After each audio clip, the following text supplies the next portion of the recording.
여러분 안녕하십니까? 2020 미국 대선 두 번째 시간 강혜신입니다. 네, 며칠 전에 2020 미국 대선 첫 번째 시간을 했고요. 저는 오늘의 미국이라는 로스앤젤레스에서 정규 방송을 담당하고 있는 사람입니다. 또 오늘의 미국 듣고 계시는 많은 분들께서는 알고 계실 테지만요.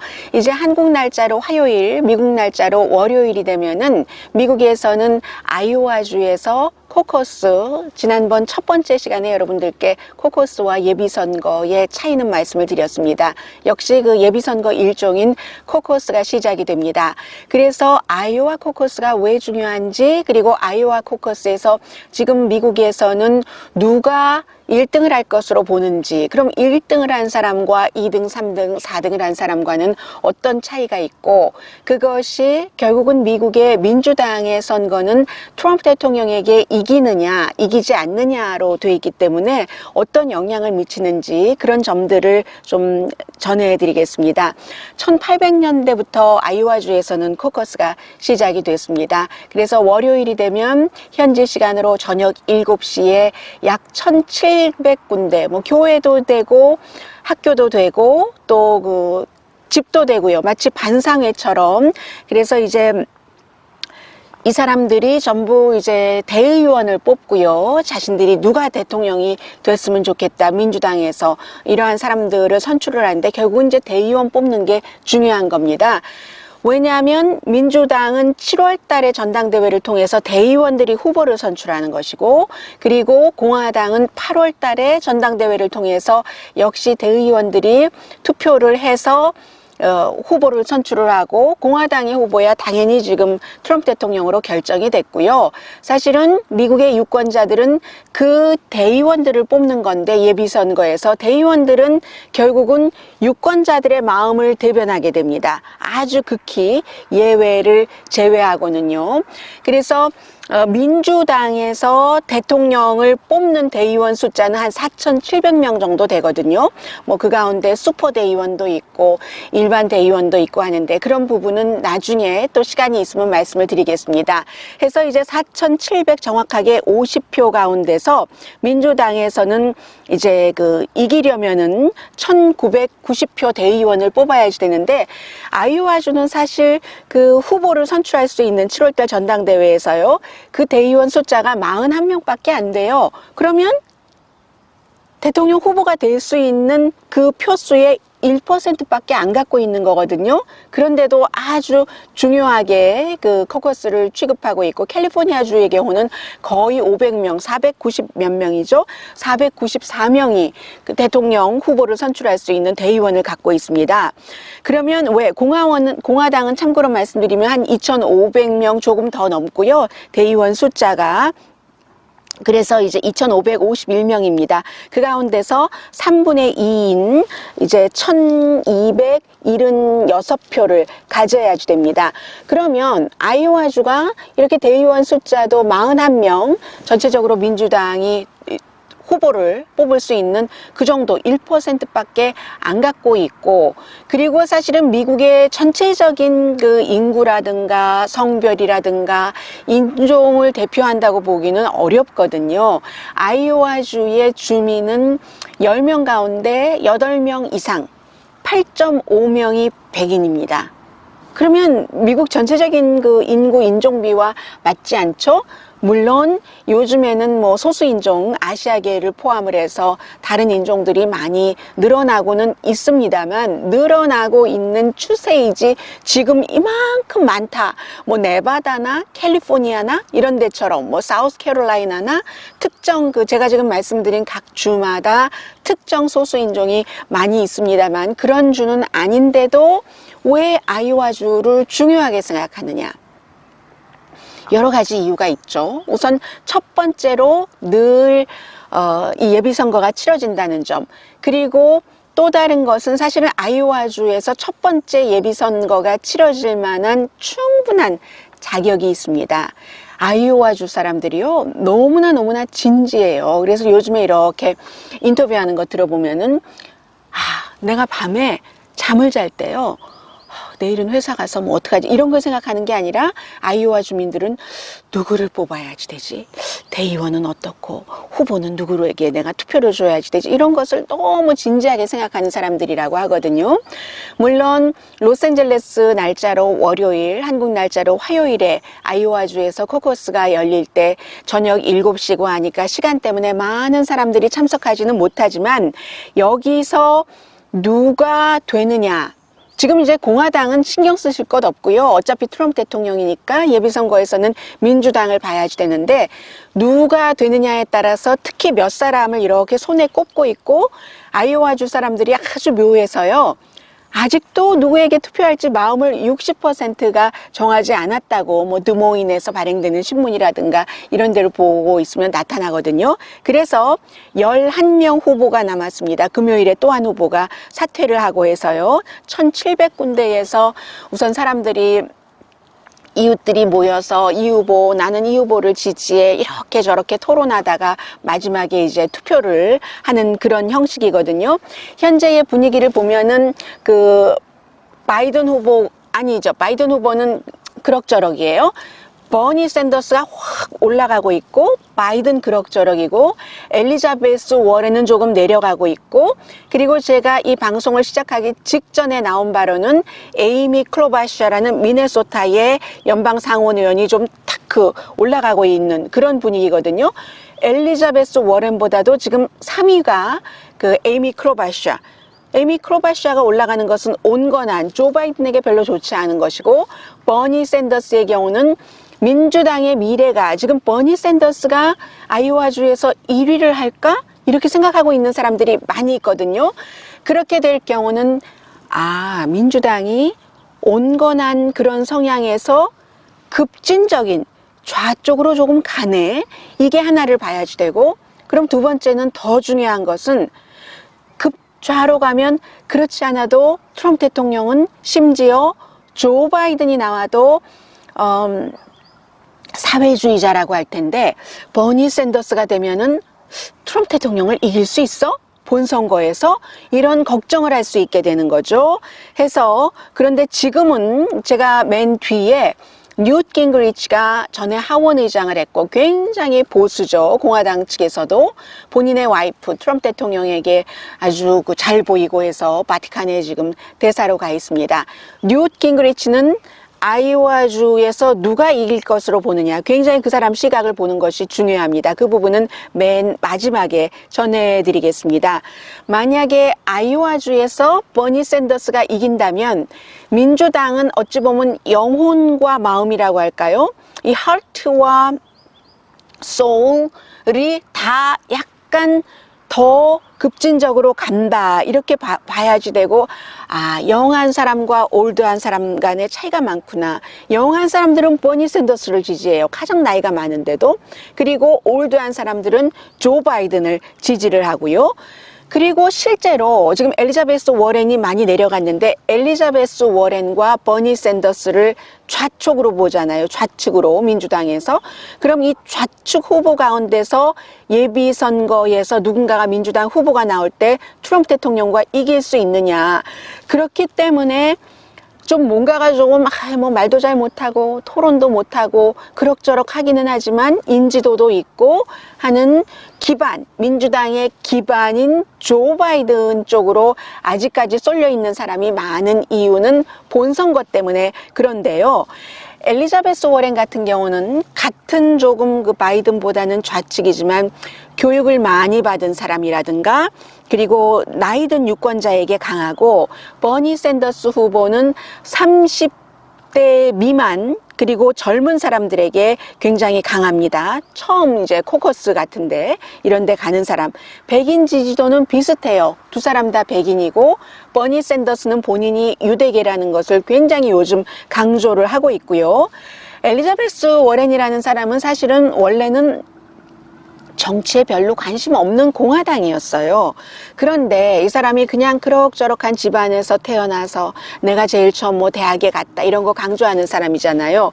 그런데 이제 하버드 법대에서 법대 교수를 하기 전에 어떠한 그 기업에 관한 이런 그 변호사 이런 것으로 일을 할 때 기업을 위해서 일한 사람이 아니라 기업이 얼마나 좀 부패한 부분이 많은가 그런 것을 파헤치면서 본인이 느끼면서 민주당이 된 사람입니다. 연방 상원 의원이고요.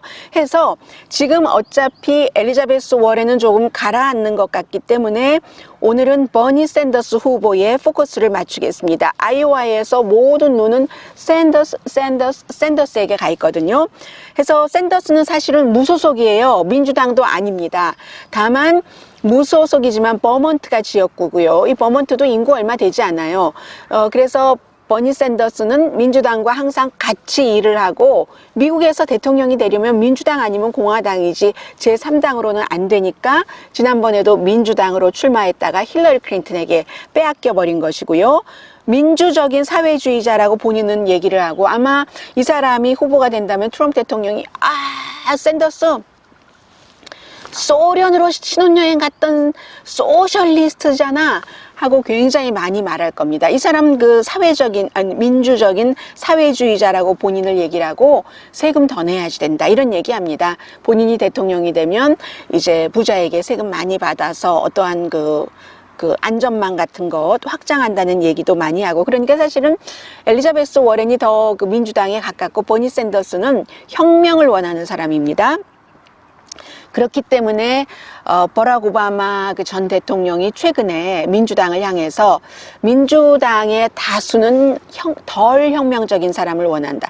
엘리자베스 워렌도 아니고 버니 샌더스도 아닌 것 같고 그렇다고 또 조 바이든을 확실하게 지지하고 나선 것도 아니에요. 오바마가. 그러나 다만 너무 급진적으로 가면 본선거에서 그 트럼프 대통령에게 진다 하는 것을 많이 예고를 하고 있어요. 보통 미국 사람들은 시스템이 완전히 파괴되는 것을 원치 않는다. 이런 형태로요.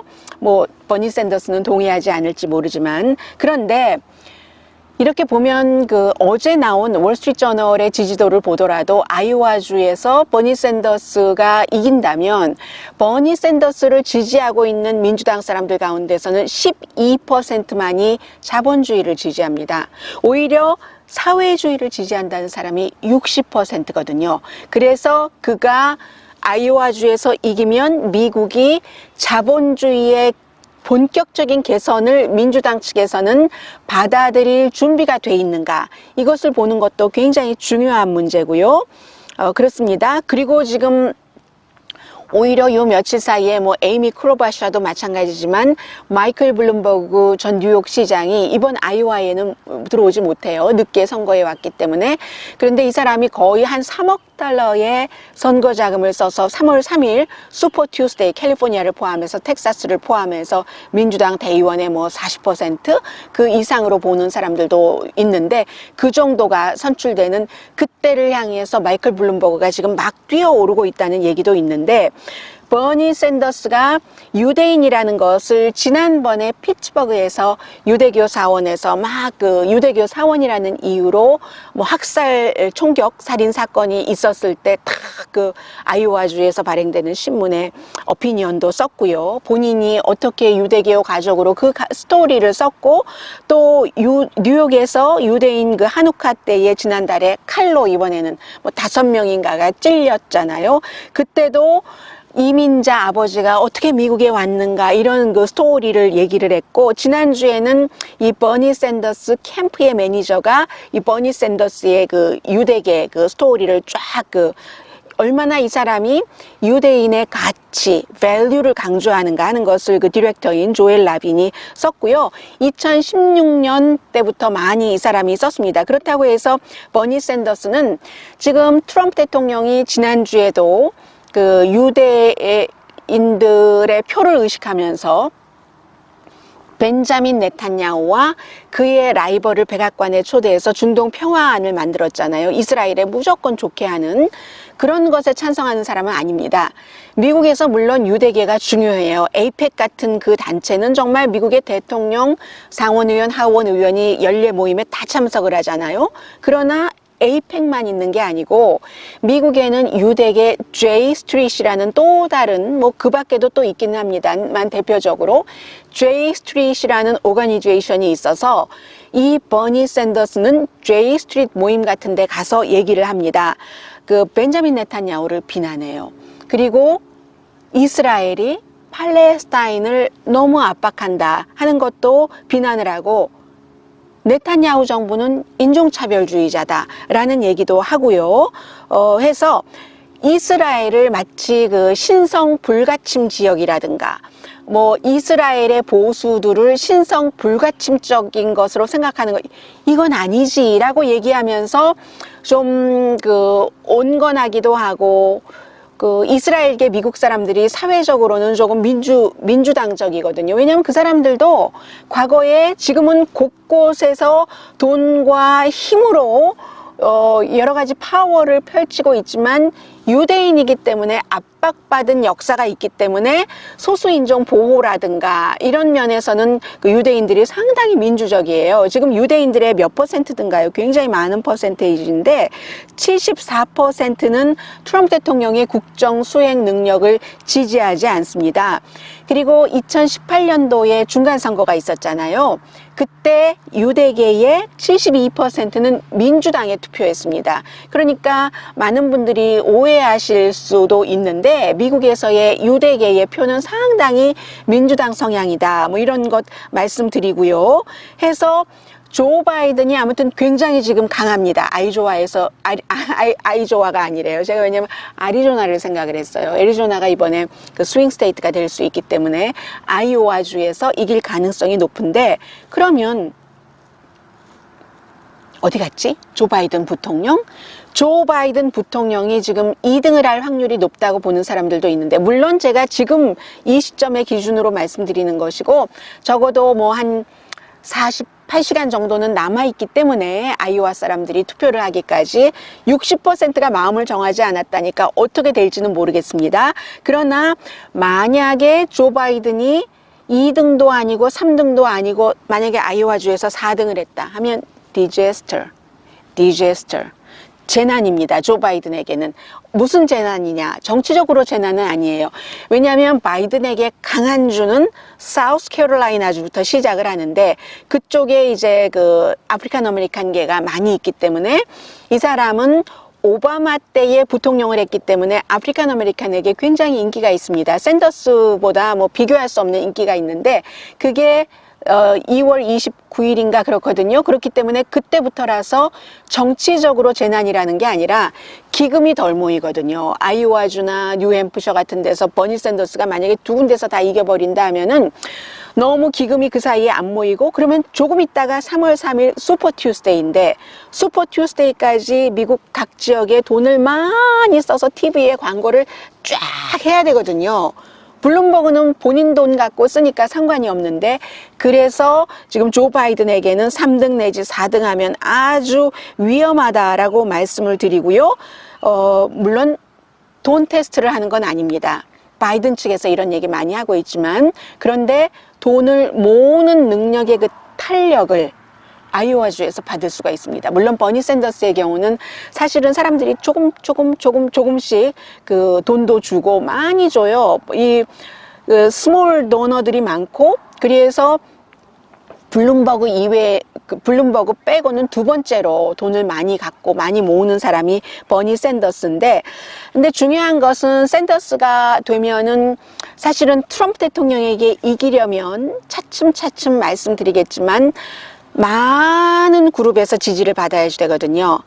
많은 그룹, 성별, 인종, 남녀, 수입의 차이, 그 그룹 그러기에는 이건 분명한 게 바이든만한 사람이 없어서 여기에 민주당의 딜레마가 있다 말씀을 드리고요.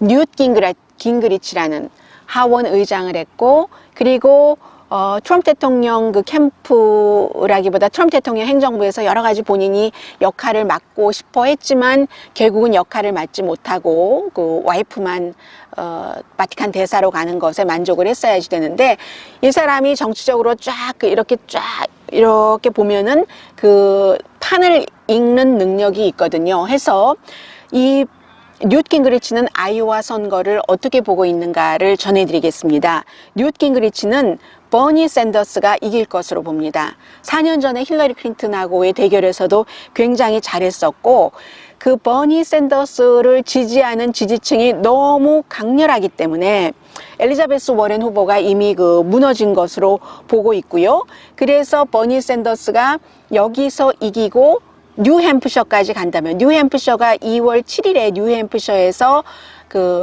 후보들 토론회가 있고, 또 그리고 나서 며칠 뒤에 뉴햄프셔에서 예비선거거든요. 이건 코커스 당원대회지만 예비선거이기 때문에 등록된 유권자들이 투표날 투표 장소에 가서 누구에게 찍고 대의원도 찍고 하는 그런 예비선거입니다. 그런데 뉴햄프셔까지 이긴다면, 뉴햄프셔 이길 확률이 높죠. 왜냐하면 버니 샌더스가 버먼트주인데 옆 동네잖아요. 아무래도 옆 동네 사람들에게 친숙하고 하는 게 있어서 이긴다면은 이 모멘텀을 받아서 이게 중요한 겁니다. 민주당에선 그렇게 되면 정말 민주적 사회주의자가 후보가 될 가능성이 높다.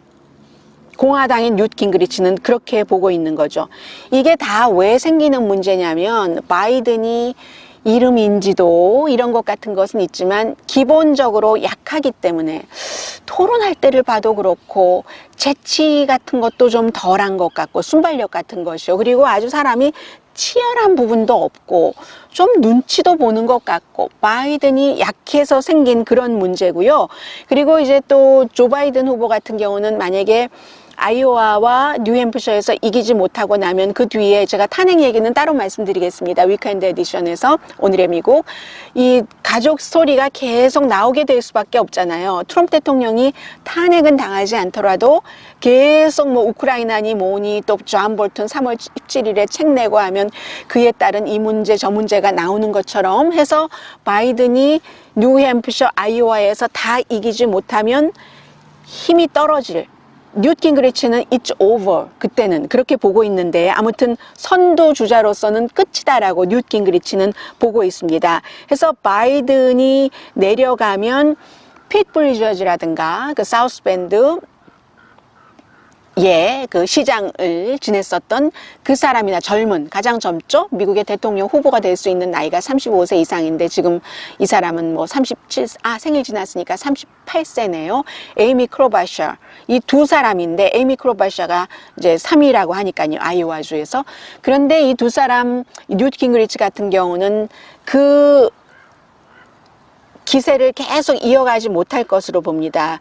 왜냐하면 이 피트 부리지어지는 아프리칸 아메리칸의 지지가 좀 약하고, 그리고 에이미 클로바샤는 상원의원 하기 전에 검사를 했는데 살인사건 하나 맡은 것이 있었는데 그게 이제 문제가 될 가능성이 있다고 보고요. 제가 가지치기는 하고 이제 맥만 전해드립니다. 이 2020 미국 대선에서는요. 그래서 그렇게 보고, 그렇게 될 경우는 오히려 뉴트 깅그리치는 아이오와와 뉴햄프셔에서 만약에 버니 샌더스가 힘을 받으면 그 뒤는 슈퍼 튜스데이 때부터 마이클 블룸버그가 확 차고 들어갈 것으로 봅니다. 그러면 주이시 대 주이시네요. 그렇게 차고 들어가서 트럼프 대통령과 겨루게 되는데, 만약에 그렇게 되는 경우는 민주당이 완전한 후보를 정하기 전까지 너무나 이 사람들이 유대계인 것은 똑같은데 그 밖에는 백그라운드가 너무 다른 사람들이죠. 이 마이클 블룸버그는 그야말로 엘리트적인 그런 기반이라고 할 수 있고, 너무너무 부자고 돈이 얼마인지도 모르는 그럴 정도로 부자인 것이고, 그에 비해서 버니 샌더스는 너무나 지나친 부자에 대한 견제를 하는 선두주자이고 해서 굉장히 다른 사람인데, 만약에 블룸버그가 갖고 있는 돈으로 버니 샌더스를 스탑할 수 있다면 블룸버그가 민주당의 후보가 돼서 트럼프 대통령과 겨룰 수도 있다. 아니면 버니 샌더스. 지금 뉴트 깅그리치, 공화당의 전 하원 의장이었던 사람은 이렇게 보고 있는데, 글쎄요. 사람마다 다 보는 시각이 다르고, 그리고 만약에 아이오와와